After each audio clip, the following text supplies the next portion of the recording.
Hola queridos suscriptores, nos encontramos con el señor Fernando. Les comento, primero que nada te agradezco que nos hayas recibido y hayas hecho un tiempo en tu agenda para nosotros. El señor Fernando es biólogo y es experto en oso. Para nosotros el experto que más sabe en Sudamérica, perdón, del tema oso. Y ustedes siempre comparan el ucumar con el oso. Bueno, acá tenemos una palabra autorizada para que despeje toda duda. Fernando, si te quieres presentar. Bueno, antes que nada, para mí bueno, es un honor estar en su canal, les agradezco y sobre todo les remarco lo loable que es su tarea, ¿no?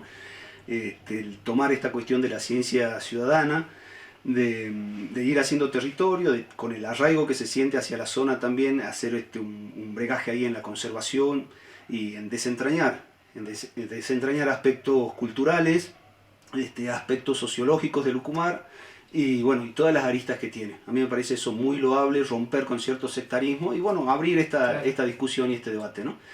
Y yo, una presentación corta, soy investigador de campo sobre todo, llevo a cabo el proyecto JUCO que ya lleva arriba de 17 años, sumando a otros investigadores, hemos formado estudiantes, siempre vinculándose al territorio. JUCO es una voz quechua, también aymara, muy conocida dentro del monte más profundo, si se quiere, por las comunidades collas, que refiere al oso, ¿no?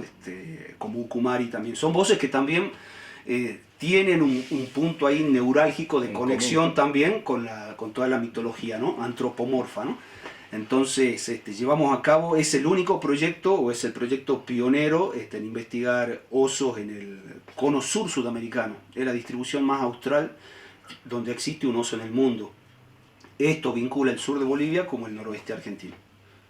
Bien, escúchame, nosotros te vimos por primera vez cuando vino esta gente de Estados Unidos y ahí te conocimos cuando te hicieron algunas consultas con respecto al ucumar, esta investigación de Mungo. Ahí sí. Te conocimos por primera vez.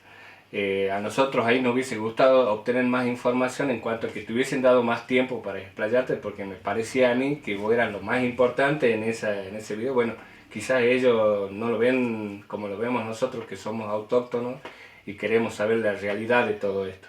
Por eso es que como autóctonos justamente nos tomamos todo este trabajo de ir investigando, recolectando datos, algo que de alguna manera no se hizo nunca y nosotros tratamos de hacerlo de la manera más respetuosa posible, tocando a las personas que corresponden, como en este caso que estamos acá, ¿no?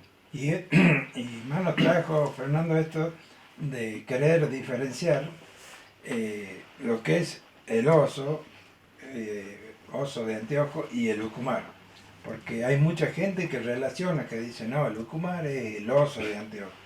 Sí. Y nosotros sabemos que el ucumar es un homínido, el oso es un animal que no tiene nada que ver con el ucumar. Por eso queríamos sacar la duda a nuestros suscriptores, a mucha gente que mira nuestro canal. ¿Vos podrías comentarnos qué tipo de osos habitan territorio argentino, primero que nada, para saber qué tipo de osos? Sí. Es un tema muy interesante, ¿no?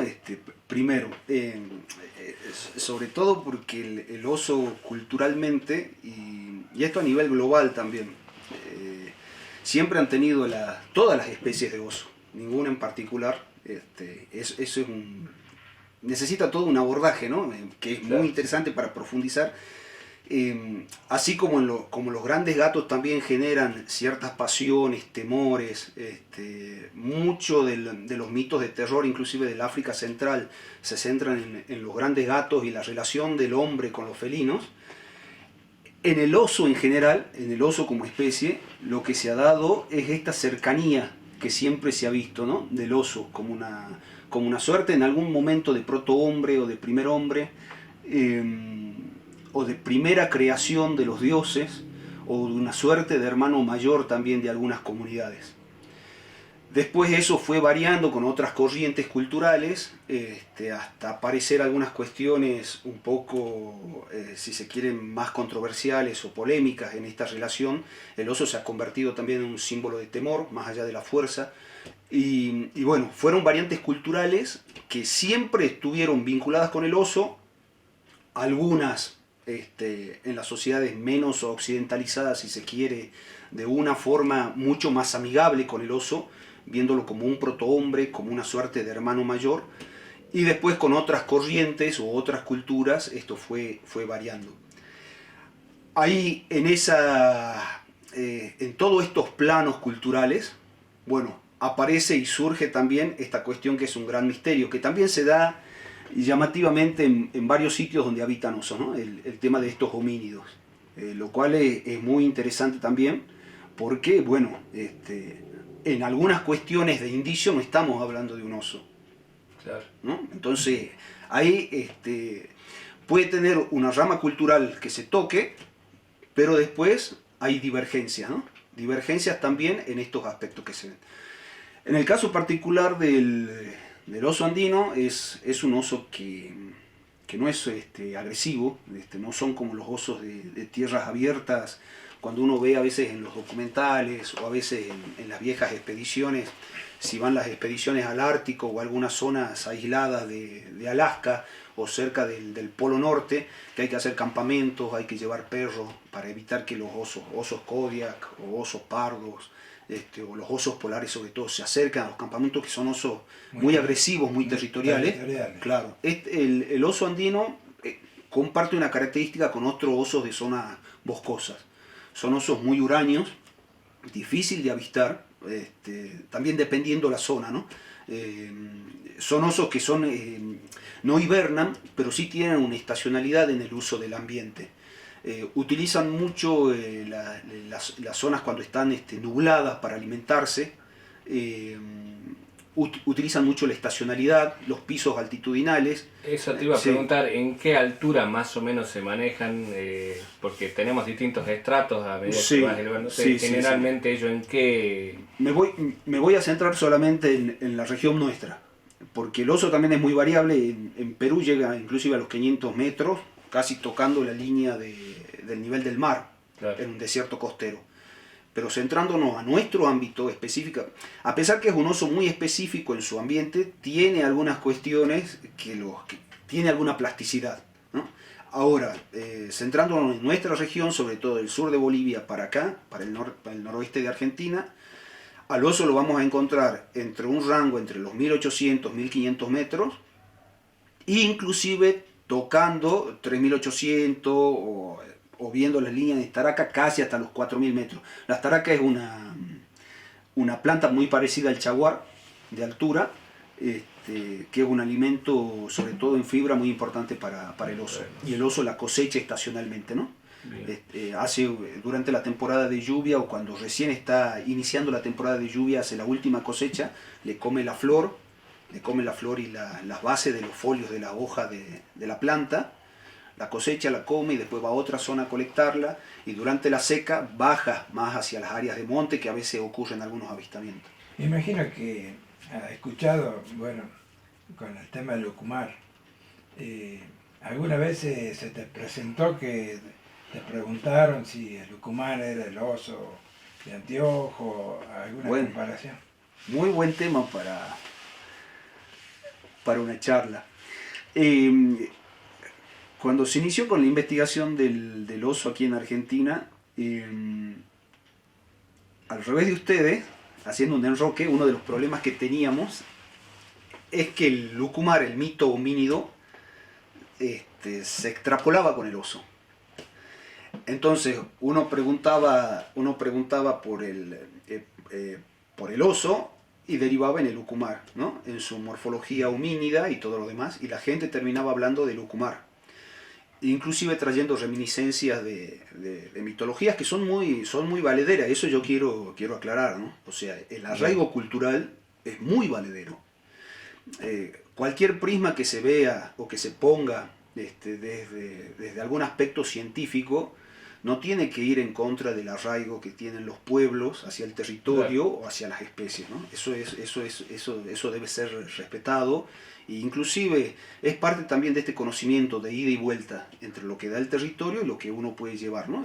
Claro. Entonces, ahí lo que nos tocó hacer en un principio es tratar de llegar a otras voces del oso, ¿no?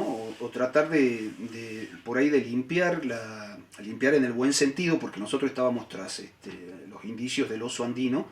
Entonces, todos esos aspectos culturales que eran muy importantes, ¿no? los íbamos tomando como lo que eran, pero queríamos llegar a indicios exactos o registros de avistamientos de oso, ¿no? En ese desandar fuimos, bueno, colectando otras voces, como esta voz Juco. Ahora hace poco apareció otra voz que también la tenía el pueblo guaraní, y yo pienso que un poco estaba perdida, Yaguapope. Yaguapope es el oso para el pueblo guaraní. Entonces empezamos a ver que el oso también es transversal en diferentes culturas, aún en culturas chaqueñas o en pueblos chaqueños. Los aba guaraníes no habitan puntualmente el Chaco, sino esa transición entre el Chaco y la selva de Piedemonte. Pero inclusive el oso, el lucumari, el juco como voz, también llega para los huichi, claro, que es el Chaco seco. Sí, claro. Entonces es muy interesante también. Cómo se adapta a la exactamente, especie, ¿no? Como y también acá en Argentina, el oso más grande que tenemos, yo siempre me refiero al que se puede llegar a confundir morfológicamente en tamaño con lo que nosotros investigamos. ¿Cuál sería el oso? El oso andino. El oso andino. El oso andino. Y las provincias que adaptan, o sea, hasta donde llegan. Sería Salta y Jujuy. Salta y Jujuy. Salta y Jujuy. Y lo que cabe aclarar aquí es que nuestras poblaciones no pueden ser desvinculadas, o yo lo pondría a los individuos que tenemos acá dentro del núcleo poblacional de lo que es el sur de Bolivia, ¿no? O sea, es el mismo núcleo poblacional, ¿no? Puede que al día de hoy haya osos andinos todavía en Salta y Tucumán. Sí, lo hay. Yo escuchaba mucho, Salta y Jujuy. Siempre me llevo yo mucho por lo que nuestros suscriptores y otras personas nos comentan, ¿vio? Entonces, de que sí, ya no existen, sí que todavía hay. Entonces, por eso te preguntaba si realmente hay poblaciones permanentes de osos todavía en Salta. Claro, vinculadas con el sur de Bolivia. Claro. O sea, a lo que me refiero con esto es que no podemos decir, estamos abriendo esa etapa de la investigación, no podemos decir que haya una población reproductiva, claro, acá en Salta o en Jujuy. Sí sabemos que hay individuos, claro, por lo mismo que vos comentabas, que van y vienen. Exactamente, pero que por eso es tan importante también para la conservación, hablando siempre en nuestro ámbito. Vamos a dejar el resto de la distribución del oso en ese sentido, y nos vamos a centrar en nuestros ámbitos. Ahora, discúlpame, ahora normalmente el oso ¿cómo se desplaza? ¿A cuatro pies? ¿Por ahí bípedo? Como lo hacen todos los osos. El oso andino usualmente, y ahí también empiezan a centrarse después otros mitos que les voy a comentar, es cuadrúpedo. O sea, cuando uno lo va a ver en campo, se va a estar desplazando sobre los 4 miembros, ¿no? Cuando come muchas veces se sienta, bueno, utiliza muy bien las manos, las garras tienen una fuerza de tracción muy, muy grande, ¿no? Entonces arranca las taracas, las arranca totalmente traccionando con sus miembros, y también los utiliza a veces en el caso de predación. Tiene mucha fuerza corporal, no tanto de mordedura. Se desplaza con los 4 miembros, y sí, muchas veces a la hora de venteo o de avistar, o que se sorprenda por algo, sí puede pararse sobre los miembros traseros, como hace cualquier oso. Por ahí puede llegar a dar un pequeño caminar muy corto en esa posición, pero después usualmente necesita el andar cuadrado. Eso es lo que normalmente por ahí la gente confunde, porque quizás por ahí lo he visto al oso parado en esa situación. Es probable, sí. Pero de ahí a que corra es imposible. No, así no va a correr así.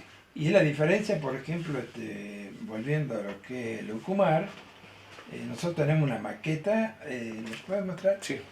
El oso, como vos estabas diciendo, tiene garra, porque es depredador también. Claro, sí. Bueno, impresionante.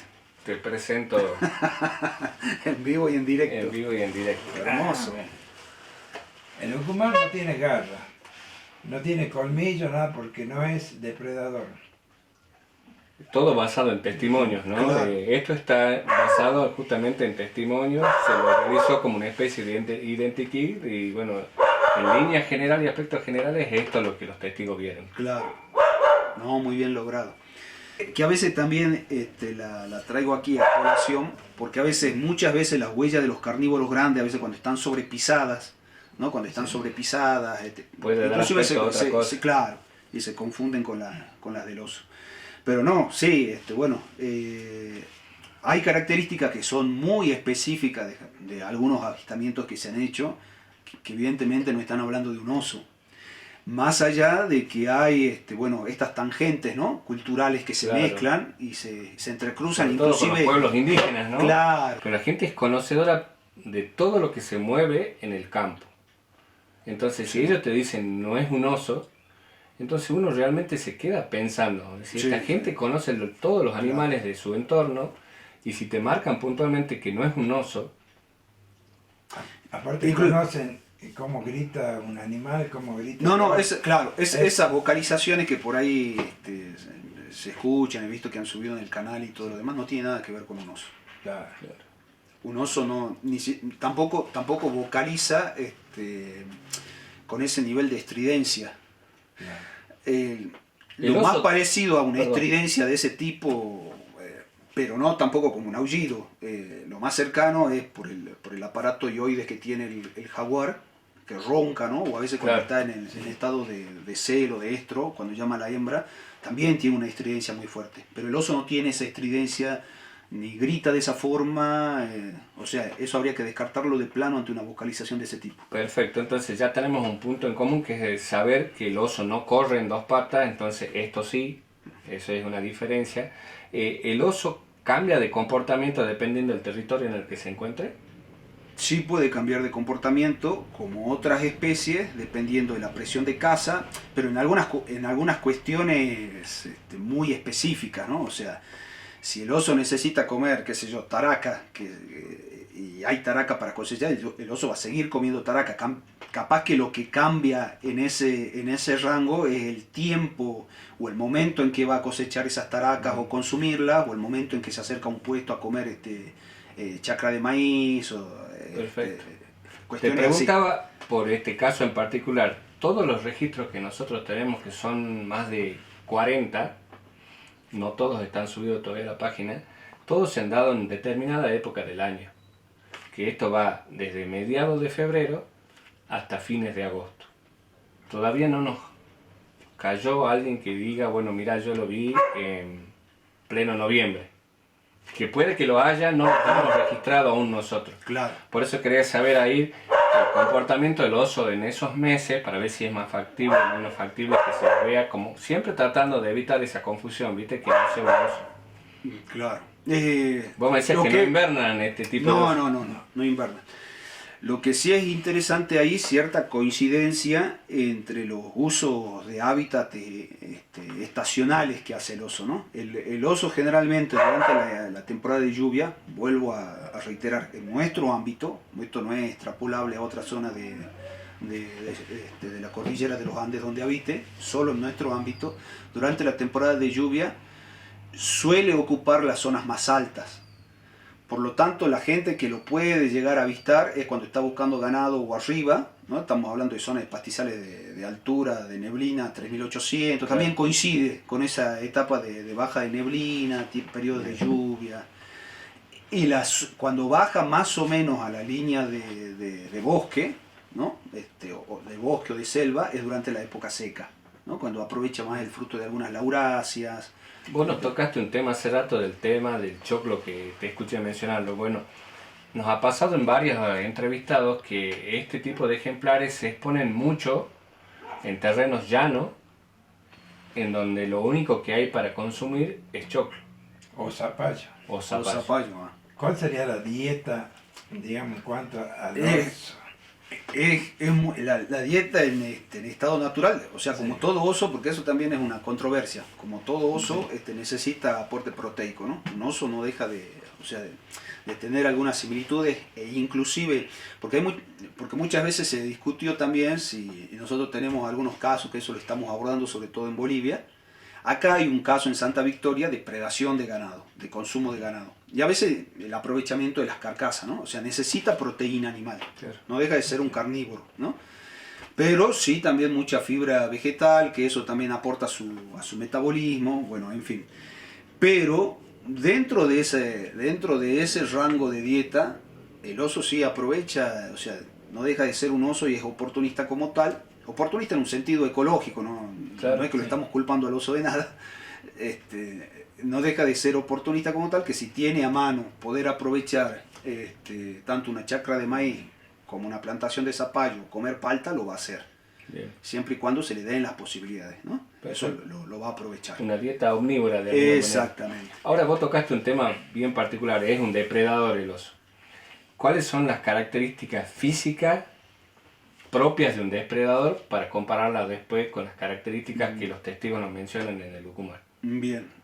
El oso como característica cráneo-mandibular lo que tiene son caninos, como todo canino desarrollado. Colmillos, digamos. Exactamente. No tan desarrollados como los tiene un gran felino como puede ser el jaguar o el jaguarete, pero sí tienen una fuerza de mordedura importante, puede llegar a fracturar huesos porque aprovecha mucho también la médula ósea, ¿no? Bien. De cuando consume.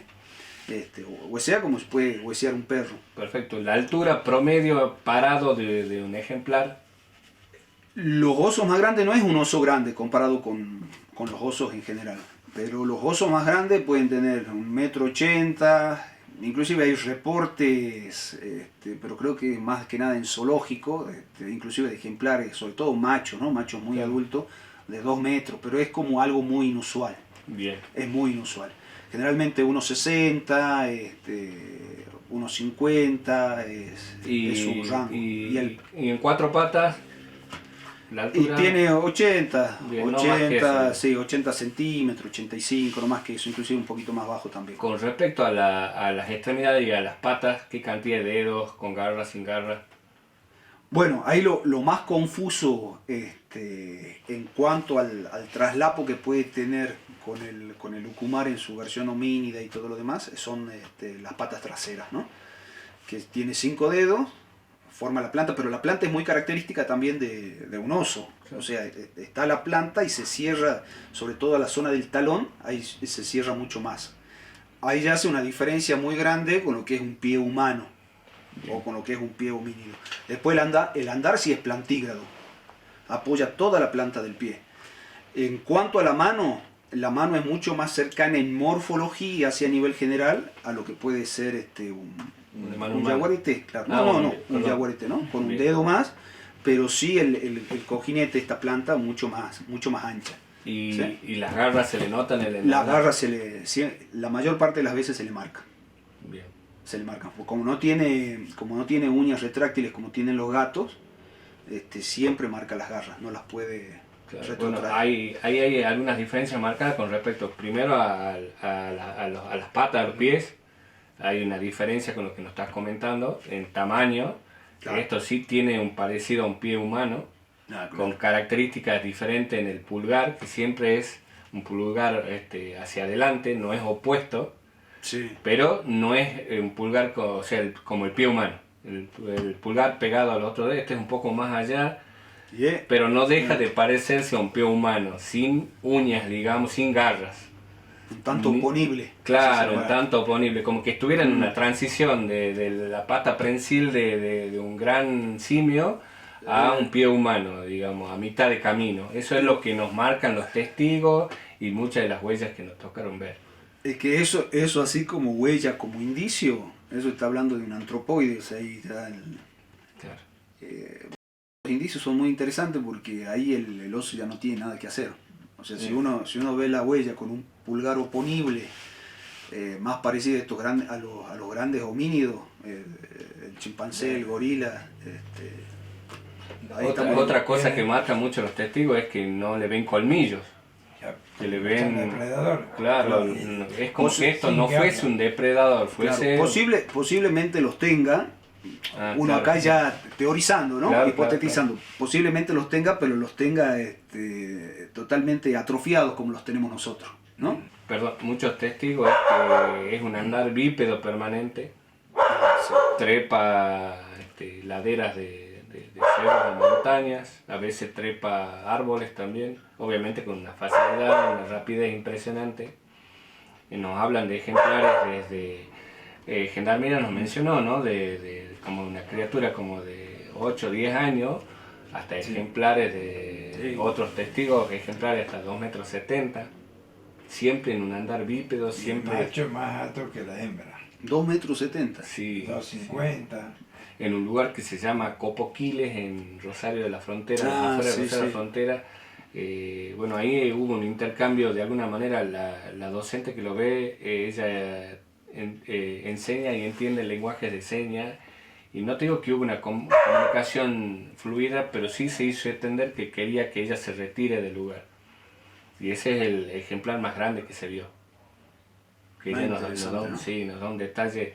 Y por ahí vos apuntabas mucho a la idiosincrasia de los pueblos originarios. Bueno, esta señora es de Buenos Aires, o sea, no está embebida con nosotros, que yo creo que eso lo hace aún más válido. Claro. Porque alguien llegado de afuera ve algo que ven muchos acá, digamos. Bueno, eso es muy interesante, ¿no? Porque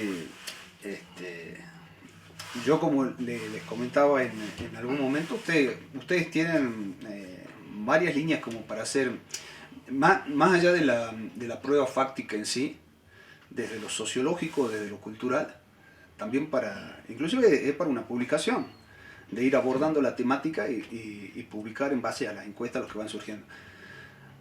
Porque esto de que alguien que rompe el aspecto o alguna línea cultural, ¿no?, con un territorio, ¿no?, donde se está investigando, se está abordando un tema, obviamente ahí hay algo ya disruptivo, ¿no?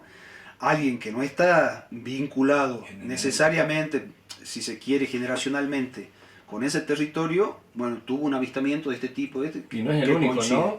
También nos pasó con ingenieros agrónomos venidos desde Córdoba a trabajar en los campos de metal. También por ahí no quisieron dar la entrevista, ¿viste? Porque no todos quieren. Claro. Pero por una cuestión de la burla y todo eso, sí, nosotros lo tomamos con mucho respeto y respetamos cuando no quieren, digamos. Claro. A nosotros, de todas maneras, nos sirve para marcar el punto en el mapa donde fue el avistamiento. Sí. Y muchos puntos te generan una mancha y una zona. Claro. Y más aún cuando vos ya sabés en qué época del año, etcétera, etcétera. Pero yo siempre hago hincapié en eso, de decir, esta gente no está contaminada, en el buen sentido, con la cultura nuestra de acá de Salta, entonces están viendo lo que están viendo y no saben de qué se trata, digamos. Bien, no, es claro, no habríamos... Hace un par de, no sé si fue el año pasado, hubo una publicación, otra vez retomando el tema de Sasquatch, porque también hay avistamientos en el norte de México, ¿no? En el norte de México, sur de Estados Unidos, bueno, se extiende mucho más, ¿no? Pero esta zona que es desértica. Pero no estaba bien encarado el abordaje, ¿no?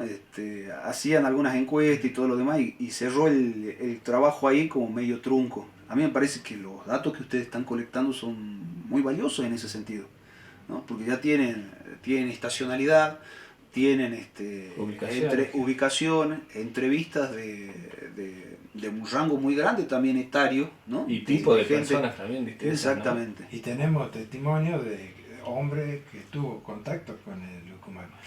Hasta ahora es el único caso registrado de contacto físico en Argentina, y no sé si en Sudamérica, quizás hay otros, ¿no? Pero que estén registrados con policía, hospital, etcétera, etcétera, es el único que nos lo hicieron saber desde Estados Unidos.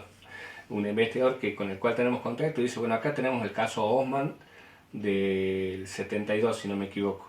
Y el próximo caso de contacto físico es el que tienen ustedes, que es el caso de José Pérez de 1994. Qué bárbaro. Un contacto físico. Y sí, bueno, ahí denota en varias entrevistas que el Lucumar por algún motivo no los quiere a los cazadores. ¿Y bien qué hace? Sí, yo me imagino que esto tiene que ir más allá de tiros a crías. Me imagino que debe haber algo de eso que vienen de generación en generación, sabiendo que el que lleva un arma va a hacer daño, entonces parece que le hacen una especie de seguimiento y cuando puede le dan el escarmiento. No tenemos registro de muertes por Lucumar, no tenemos registro de que sea agresivo con las personas comunes que se cruzan haciendo senderismo, cosas así.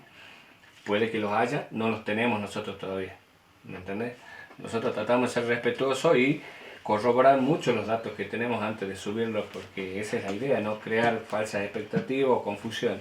Claro, sí tenemos de gente que el lucumar lo asustó y como decimos el caso que tuvo contacto y el patrón común, cazadores. Ah, Cazadores. Digamos, gente que trabaja en obraje, que en el campo nunca se arrimó, le dijo nada, siempre lo trató de evitar, pero a quien se acerca y por ahí para mostrarle quién es, son los cazadores.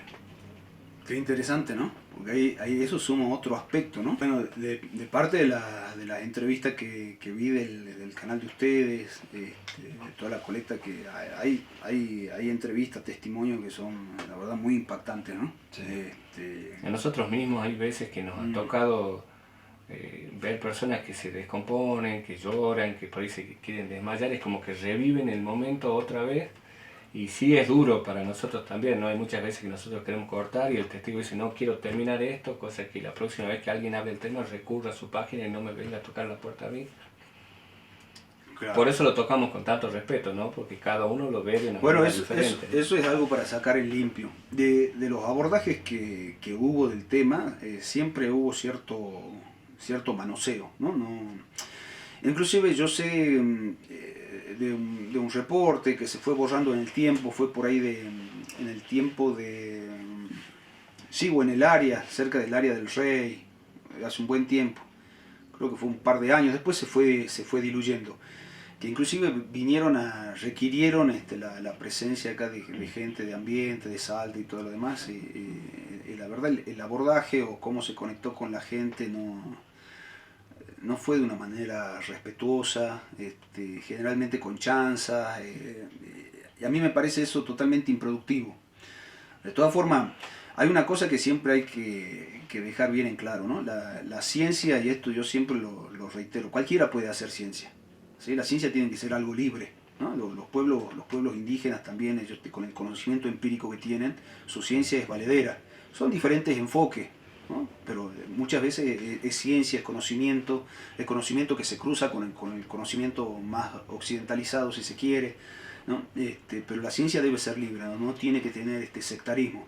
Claro. Entonces lo que ustedes hacen es loable, y para darle una cuota también del interés que suscitó en algún momento toda la presencia de estos homínidos en áreas fuera de lo común, de lo que es conocido.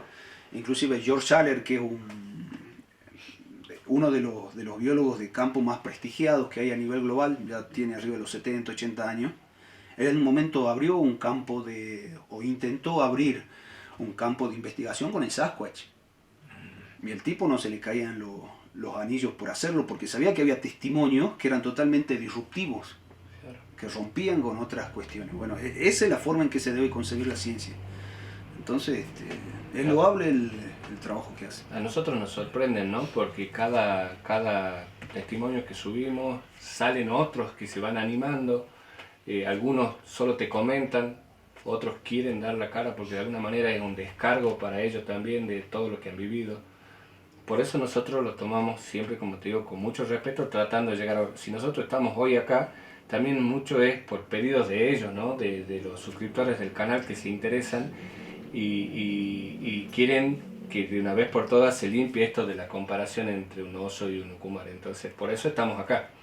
Bien. Venimos al biólogo que más a sabe. donde corresponde, digamos, claro, ¿me entendés? Y yo me alegro de alguna manera que vos veas las cosas con mente abierta, que no estés como otros biólogos cerrados en lo que estudió y nada más, porque incluso a nosotros mismos cuando hacemos tarea de campo, si bien no son temas nuestros, hay cosas que uno no puede terminar de explicar, que ve, escucha O lo cuentan. en el Claro. campo. Y me imagino que a vos te debe haber pasado, en que vos también estás metido en el campo, y hay veces que vos decís, che, esto no me lo enseñó la facultad. Claro, sí. Y está, y existe, y no por eso es menos importante, digamos. No, por supuesto, hay muchas cuestiones, muchos aspectos que se van haciendo conforme uno va caminando el territorio y el mismo ambiente. Lo único que uno tiene que hacer es tener la capacidad de lectura o aproximarse lo más posible para esas evidencias o lo que está ahí en campo, uno lo sepa o aproximarse, ¿no? A interpretarlo, que siempre tiene que ser en un contexto global, ¿no? Claro. O sea, en todo lo que el ambiente está diciendo. Pero ese camino se debe hacer. Nosotros coincidimos mucho con lo que vos decís. Nosotros tenemos una mirada muy de proteger esto y una mirada de respetar el medio ambiente. Por eso hay muchos suscriptores que dicen cómo colaboramos. Y la manera más fácil y directa de colaborar es cuando vengan, no tirar basura, no prender fuego, no dar de comer a las especies. Yo creo que de alguna manera también lo protegen a este ser en el caso de que sean recursos del cual él también se vale, ¿no? Porque hasta ahora vamos en esa etapa de investigación de saber qué consume, dónde se mueve. Hoy bueno, está abriendo otro abanico con respecto a las comparaciones que siempre están. Se limpia mucho eso ahora con lo que bueno estás comentando. Claro. Con respecto me refiero a la comparación de siempre. Claro, ¿no? sí, sí, sí. No, hay aspectos morfológicos o algunas cuestiones de evidencias que ustedes tienen, que han visto, o estas cuestiones de la vocalización y que no tienen nada que ver con un oso. No tienen nada que ver con un oso. ¿Puedes repetir lo del proyecto Junco antes de que cerremos? ¿En qué consistía? Proyecto Juco nació, Juco es una voz quechua, ¿no? Que refiere al oso andino. Inclusive la voz aplica también al sur de Bolivia, acá también quiero romper con cierta línea de xenofobia que por ahí nos siembran con los hermanos bolivianos, ¿no? Estamos muy vinculados culturalmente, ¿no? Claro. Entonces, Juco también es una voz tanto boliviana que a veces es recortada, ¿no? Juco refiere a Jucumari, pero Juco, claro, ¿no? Juco corto.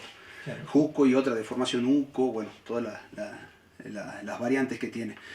Inició casi por casualidad, dándome con huellas del oso en 2004, ¿no? En la cuenca media del río Santa María, mientras estaba trabajando con jaguares, esto en la selva oranense. Sí. De ahí había habido registros anteriores del oso, un tanto disgregados, uno en Jujuy y todo lo demás, y bueno, de ahí iniciamos un camino que significó también, como le puede significar a ustedes, darme de cuajo contra una pared, ¿no? de sectarismo, ¿no? De sectarismo por algunos académicos cerrados, bien encorsetados, que directamente referían que no era imposible que hubiera osos en la Argentina, porque bueno, a ellos se les hacía ni siquiera con conocimiento territorial, ¿no? Y bueno, fuimos abriendo ese camino, pero lo que hicimos, contrario a lo que se esperaba en aquel momento, es que nuestro mayor arraigo, nuestra mayor articulación, más que con académicos, fue con la gente en el campo. De ahí el proyecto fue derivando en otras cuestiones, más allá del oso, en la defensa territorial de las comunidades indígenas. O sea, tenemos una clara línea y una clara posición, que a veces eso genera bastante ruido, pero no tengo problema en dejarlo bien claro. Tenemos un posicionamiento bien fuerte y marcado, no solamente en la defensa del hábitat como tal, sino en la defensa de la autodeterminación de los pueblos indígenas, de la defensa de su cultura, ¿no? La defensa de este arraigo con el bosque, y hicimos lo mismo también en algunas comunidades de Bolivia. Y entonces el proyecto Juco inició como el oso, seguimos trabajando con oso, pero también trabajamos en algunas cuestiones de soberanía alimentaria de las comunidades, la conservación de las cuencas medias y altas de los ríos, vinculados con zonas de alta montaña y también con zonas de selva baja. E inclusive ahora estamos tratando de abrir también un proyecto en la Amazonía Sur, en Bolivia, también vinculado con comunidades locales ahí. Pero pienso que bueno, proyectos con otra lógica, así como están llevando a cabo ustedes, con otra mirada, más abiertos, más vinculados con la gente, que haya una ciencia que se vuelque a la gente, no cerrada, no sectaria, no estos claustros académicos, es totalmente necesario. Bueno. Un millón de gracias. No, gracias a usted y felicitaciones por el trabajo que hace, ¿no? Bueno, muchas gracias, Fernando, por sacarnos a nosotros, a todos, de las dudas del oso y del lucumar. No, un gustazo. Y bueno, a todos los suscriptores, lo que quieran consultarle a Fernando, lo dejan como comentario y nosotros se los hacemos llegar. Muchas gracias.